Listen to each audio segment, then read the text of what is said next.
I'm a hobbyist magician, and over the years, I've learned about the laziest and easiest way to learn card tricks. So, when I was around 12 is when I first started learning card tricks. And back then, they would take me a really long time to learn each one, maybe a week or two. And over the years, I just started to notice that there were inconsistencies in each tutorial, and that there's kind of two ways, or more of two steps, to learning every single trick. And the first step of the trick of any trick is you're just learning how to do it once, basically. You're just learning the actual trick. And then after that, all you're doing is trying to get it smooth.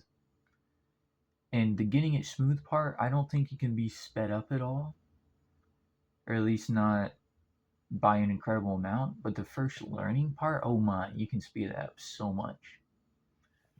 So originally, what I would do when watching tutorials is I would follow their exact and like every step, and there would always be little things missing that I'd have to figure out myself. Like, for example, with the Charlier cut, they wouldn't tell you to turn your hand a little bit so the cards don't like flop over and out of your hand. Or for Sybil, they wouldn't tell you that if one of the card packets was more in line with your fingers instead of perpendicular, the trick just becomes impossible. And there's things everywhere, all around, in card tricks like that. So the first thing that I would recommend to reduce the amount of time it takes to learn the trick the first time is don't only follow what they're saying, but also make sure you're looking at what they're doing, because they've done these tricks over and over and over and over again. They're bound to have missed all the little like micro things they do that makes the trick possible and easier. So you have to look out for them yourself, because they'll tell you all the big moves that they can remember, but they won't tell you all the little small things they don't. So look at their hands, look at where their fingers are exactly, look at the orientation of the cards, look at if the deck of cards is too high or too low. And when you look at all those things and make sure that you're copying what they're doing instead of what they're saying, you can lessen that original learning time by so much.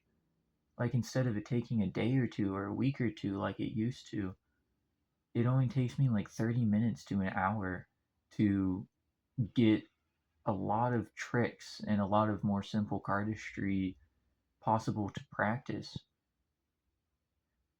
And then after that, when it's really after you practice and you can finally get to the point where you are practicing to get it smooth when you're on step 2, all I do is, for just a little bit, I try to make sure that I can understand what makes the trick work. Like, what makes it succeed and what makes it fail. Because right after you do it the first time, you've done it right once, and every time you do it, you're trying to remember what you did that made it work, and every time it fails, you're trying to figure out what went wrong. And after you figure out every single little piece where you're like, oh, if I do this, this, this, and this, the trick always works. And then if I don't do this, or if this happens, it doesn't, then you can finally start trying to make it smooth. And when you start making it smooth, and you already know all the places where you fail and how you fail and what makes it succeed, you can just like watch anime or like watch YouTube while practicing the trick just to beat in the muscle memory. Like, not enough people talk about how much of it is just straight up muscle memory.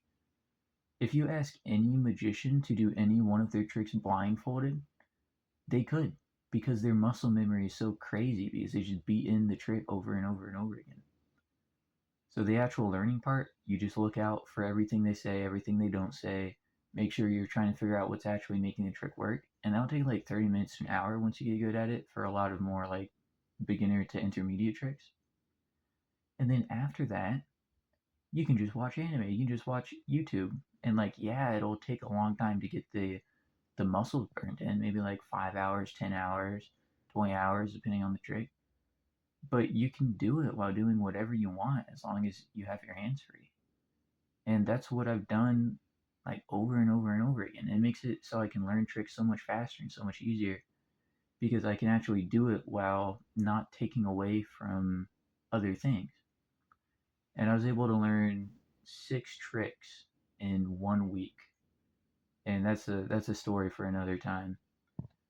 But like it's really that easy, I feel.